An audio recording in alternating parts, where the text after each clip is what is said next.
Headphone highlights. Hello and welcome back. We haven't talked about Koss for a hot minute, and I think we're overdue. And I think it's a good timing to do so because there isn't necessarily a new Koss headphone on the block that we want to talk about. This headphone's been out for a little bit, but it's become a bit more accessible to us in a pretty cool way. What we're talking about today are the much loved Koss KPH-40s. Once again, a realm of Koss's amazing ability to create incredible budget to performance headphones. Falling in line with the Porta Pros and the KPH-40Is, the KPH-40s are once again a budget-friendly $35 absolute performance workhorse of a headphone for the price. Insane quality, insane value with this headphone. We're going to go over it as we normally do. And we're going to start out, where else, with the build. So here it is. The 40s. KPH-40s. Not the 40Is, but the regular, just 40s. We got Koss here on the side. A very simple spring steel headband. And then again, Koss on the other side. When we're looking at this, it really could not be much more of a simple headphone. These drivers are just very loosely hanging on hinges, and they swivel about very, very loose, so that way it fits very easily onto your head. Instead of your typical kind of headphone pads, we have just foam, soft foam pad inserts here. Nothing very exciting about them. But you know what? They're extremely functional, as Koss has proven time and time again. Looking at it, it's just a simple black, very thin foam. That is removable if you choose to. It attaches just by small little prongs right here, all along the edge of the driver. And then just sort of wraps around that and just fits right on there. It is a permanently attached cable, as we have seen many times now with Koss headphones. However, these are what Koss is calling their utility line. And what that means is the cable, while still permanently attached to the drivers itself, does have a splitting point right here. This little section can be removed with a simple 2.5 millimeter audio jack. I don't know if that's picking up or not. There you go. And this cable can be replaced with whatever cable you want, but also can be replaced with other sorts of gear. If you want to have, say, a microphone cable attached to this, you could do so. If you wanted to maybe attach a balance cable to this, you could do so, which is really, really awesome. This is neat. It's not as ideal as if we could remove the cable directly from the drivers, mind you. But it is more utility. Can't deny that. And I think that's really cool. But the cable that it comes with is plenty nice, plenty usable. It is a very simple, very straight rubberized cable. And it's also flat. See if this picks up or not. If you look there, yeah, it's a flat cable. There you go. And it does terminate at the other end to a very, very, very simple 3.5 millimeter. Could not really be more simple than that. So good cable. It's a good length too. Not super long. We're talking that maybe about 4 feet. And that for me is mostly ideal. And if you would be using this portably, which you probably are, also very ideal. So it's a good cable, and it's very, very cool and interesting that it has this detachable section here. Obviously, one, so that you don't have to worry about the cable ruining your headphone, but also the utility of it. You can really attach all sorts of stuff to this, and that's really, really neat.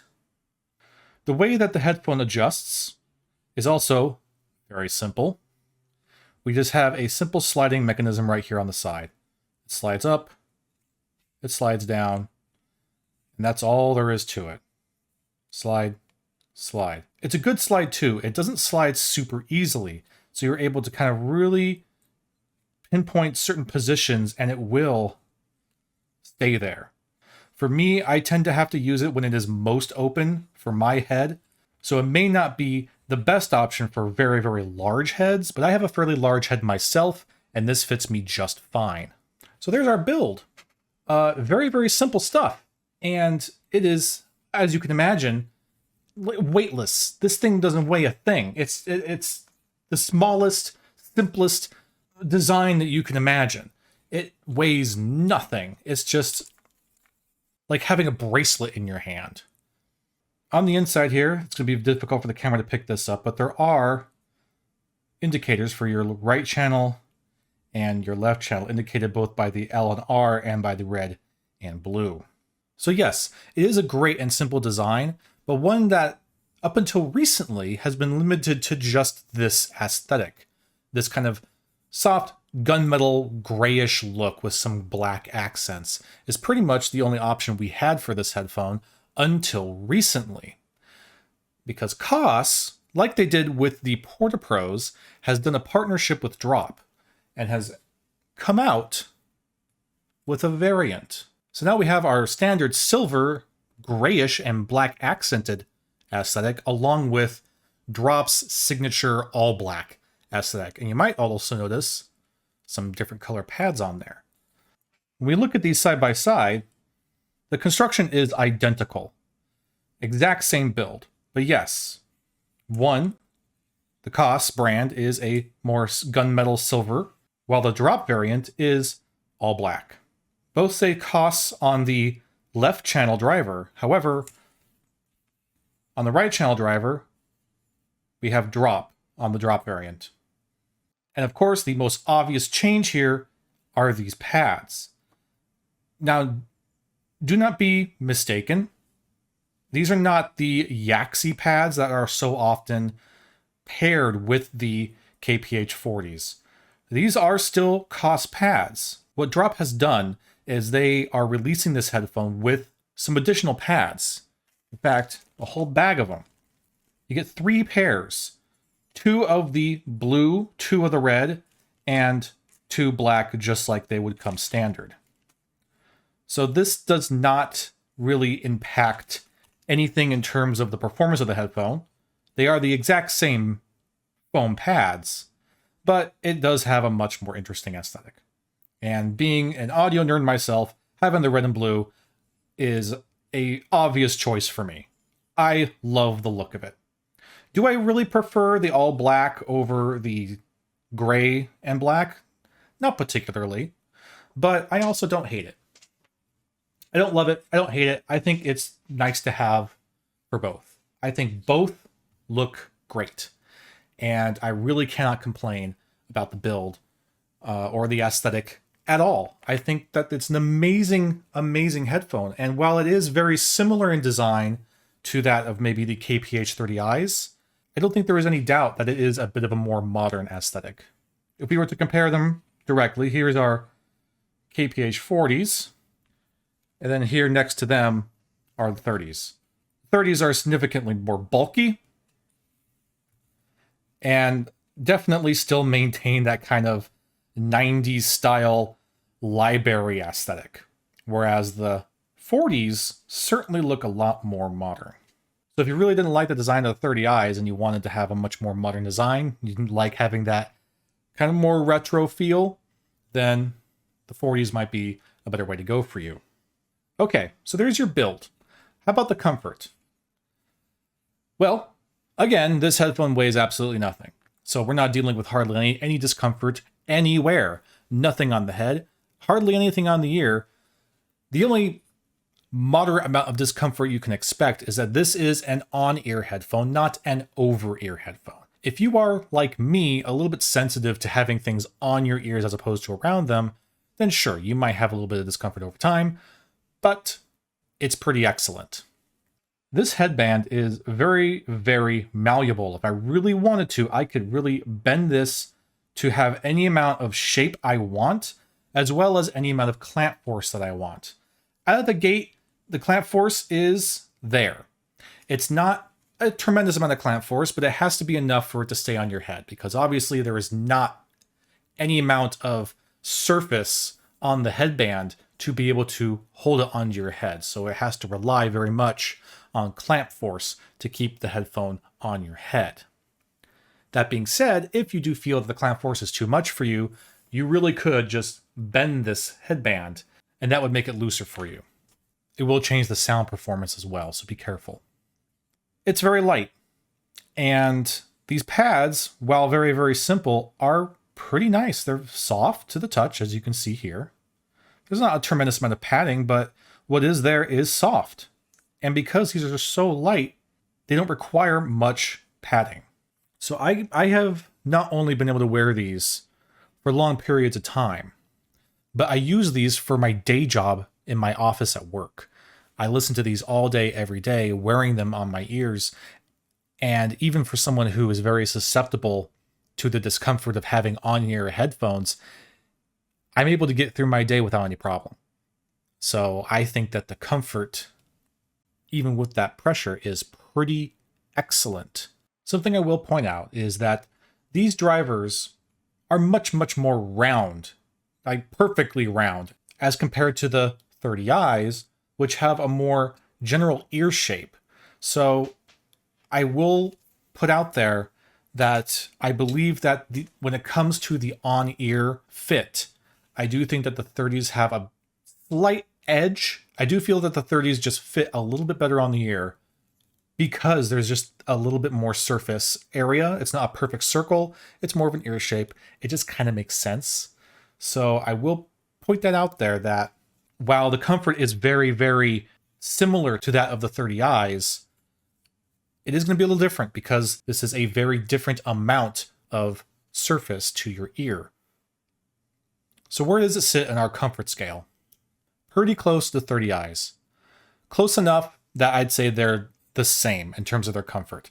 We gave the KPH-40Is a 7 clouds of comfort on our comfort scale. We're going to give the 40s the same. 7 clouds of comfort. Very, very good. The only drawback is, if you remember, if you watch our video on the 30Is, there was something very special that we could do with the 30Is. And that was put these on them, these humongous Grado pads. This was a mod that worked very, very well paired with the KPH-40Is. However, because the overall size of the drivers, if you look here, look at the size difference. These drivers, I believe, are the same in terms of their dimensions. But in terms of the surface area used with the pads and the design of the driver housings, the 30Is have a much larger surface area. And as such, you can use this mod with them. These tuck in here and they fit snugly, and this just works. Unfortunately, with the 40s, this is just too small for the same modification. If you look, they're almost exactly the same in terms of diameter, and that means that it is not as snug of a fit. And unfortunately, for these pads to really work, not just for comfort, but also for their audio performance, they really need to have a snug fit that's not going to be loose and that is going to allow the driver to firmly sit against your ears. Trying to put these pads on the 40s is just too loose. It just doesn't really work. It doesn't work to the point where it's not a modification I recommend. I don't recommend trying the Grado pad mod with the 40s. I just don't think it's a good fit. It is literally not a good fit, but also I don't think it really helps the 40s in the way it does the 30s in terms of sound performance. And on that note, let's talk about sound. Oh my goodness, does Koss know how to make an absolutely banger of a headphone? And these are no exception. The quick and easy assumption is that this is maybe a slight upgrade from the 30Is. That's not true. They're different. And I think that's the direction they should have went. These are not just a better pair of 30Is. They're a different headphone.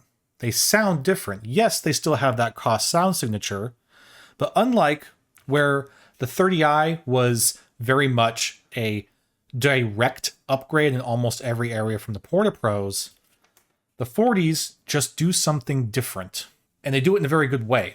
So we'll make some comparisons with the 40s, as you would expect.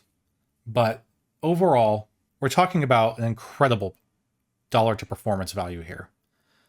Ridiculous dollar to performance. There are headphones that are 10 times the cost of these, $300+. This is a $35 headphone, and it sounds better. I know it kind of sounds like hyperbole, but I promise you that it's not. Very much like the 30i's, this is a headphone that sounds way beyond its price point and way beyond its design. We'll start with the low end. The low end is, it is so punchy and rich while maintaining this very natural bass line. Compared to the 30i's, these have more bass, yes. Mostly because they have more bass extension. You're getting a lot more sub bass with these than you do with the 30i's. And the bass is more impactful. It is wider sounding, but it very much still stays in its range.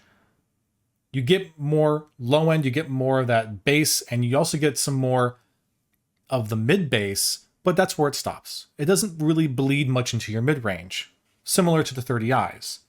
But compared to the 30i's, there's definitely more of it. There is more bass and more bass extension. But these are very, very mid-range focused as well, like the 30i's.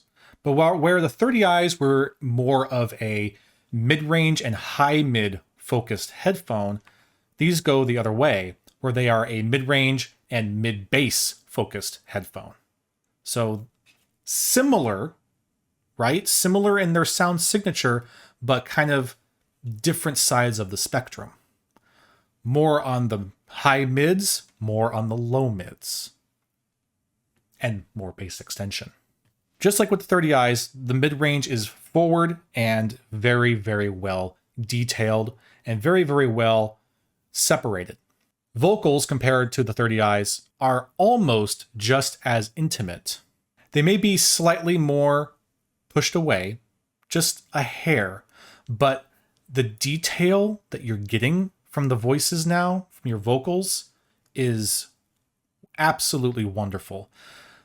Don't get me wrong, the 30i's did a great job with their vocal performance, but sometimes vocals, especially nearing towards your kind of higher end female vocals, had a tendency to be a little bit shouty. Whereas with the 40's, vocals are absolutely rich, smooth, and natural sounding. Male vocals are deep and resonating and have this velvety texture to them in this very natural sounding way. And female vocals are able to be very rich and very sparkly and brilliant sounding without being too sibilant, without being too shouty. The treble range is very well detailed, but also a little rolled off. So you're not hitting any sharp notes that's really kind of fatiguing, and you're definitely not hitting any sort of sibilance with these. Comparing the treble with the 30i's have a much faster and a much more snappy treble and high mids than the 40's do. The 40's smooth it out. 30's keep it snappy and a bit more dynamic. Not that the 40's don't have dynamics, they do. It's just everything is a bit more smoothed out. You're not getting the same sort of snappy, energetic, dynamic sound that you do with the 30's. Instead, you're trading that off for a much more smooth, relaxed, and natural sound. Much more even, almost leaning maybe a little bit more towards a neutral sound signature with a bit of warmth added to it. But it's absolutely wonderful. It's a true joy. You are also getting more soundstage with these than you do with the 30's out of the gate. 30's are a much more intimate headphone and listening experience than the 40's are. Even though in both scenarios you're having these drivers pressed directly onto your ears, the 40s do give a bit of a more spacious sense to the sound. I'll also say that the 40s have very, very similar imaging to the 30s, but might have just the slightest bit more. When listening to some urban warfare sound effects for like gaming precision and imaging, I do feel like I was able to get a bit more precise imaging with the 40s than I was with the 30s. So that's comparing them directly side by side right out of the box. But again, unfortunately with the 40s, the mod with the Grado pads doesn't really work. And if we have to compare these to the 30i's with Grado pads, things just get a little bit more difficult to compare. I mean, look at the difference we have here. It's a pretty substantial difference. Looking at them side by side like this, that's substantial. And we understand the benefits you get with these humongous pads. Whereas stock, the 40s do have a bit of an edge in terms of soundstage performance in the 30s. It doesn't come anywhere close to the soundstage you get with the 30s with these Grado pads. The Grado pad mod is an absolute excellent mod that really takes the 30s into a whole new range of performance while maintaining mostly their original sound, because soundstage on this is just absolutely fantastic. And you're still maintaining this really nice detail, and combined with the more shouty, speedy treble and high mids that you get with the 30s, it just sort of works. And it almost is a planar magnetic sort of sound. At one point, I feel as though I was comparing these to some of the more higher end hi-fi, something like the 560, the HE 560s, which I love. So it's unfortunate that that mod doesn't work for the 40s, but I also don't think it really needs to, because again, the 40s are not the 30s, but maybe a little bit better. Or the 30s, but in a different package. The 40s are a very different headphone. And the pads work for this because of its more high, mid, and treble range focus. Trying to do the pads with the 40s is going to elevate more of that bass line than it is that treble range. So while the bass is already a bit bigger and boomier and richer in the 40s than it is with the 30s, you add the pads and they start to maybe get a little bit too overwhelming. Just over the edge. So not only is the fit not going to be as nice, but also the sound, I feel, gets a little ruined. I think you're much better off just doing the 40s by themselves, at least for now. If a mod similar to these Grado pads ends up working for the 40s, I will be exploring that and I will be sharing it. But in the interim, the 40s are absolutely amazing. And now is the perfect time to grab them. Because again, let me reiterate this.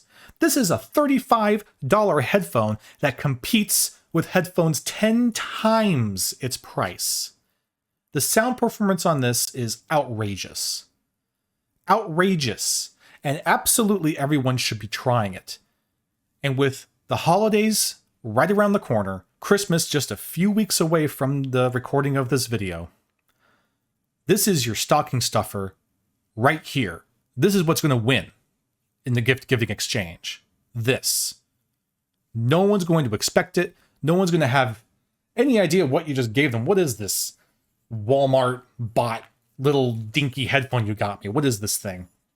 Then they try them out and they're blown away by sound that is better than they've probably ever heard before. Because not a lot of people outside of this audiophile community that we're in right now have experienced sound like this.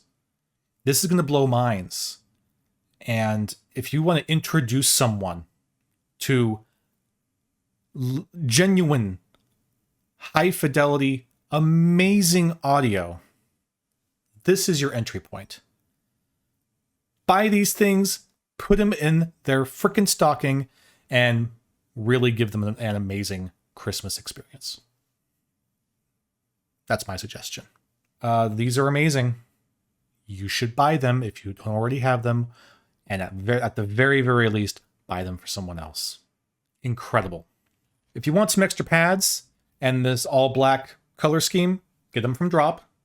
But if you don't want to have to wait for the shipping time for Drop, then get the standard ones on Amazon. They're absolutely astonishing and amazing. You can't go wrong. You can't. But either way, as always, links are in the description for both versions as well. I'll put a link for the 30i's as well. And you can't go wrong because Koss is absolutely amazing. I don't know how they do it. Koss is incredible.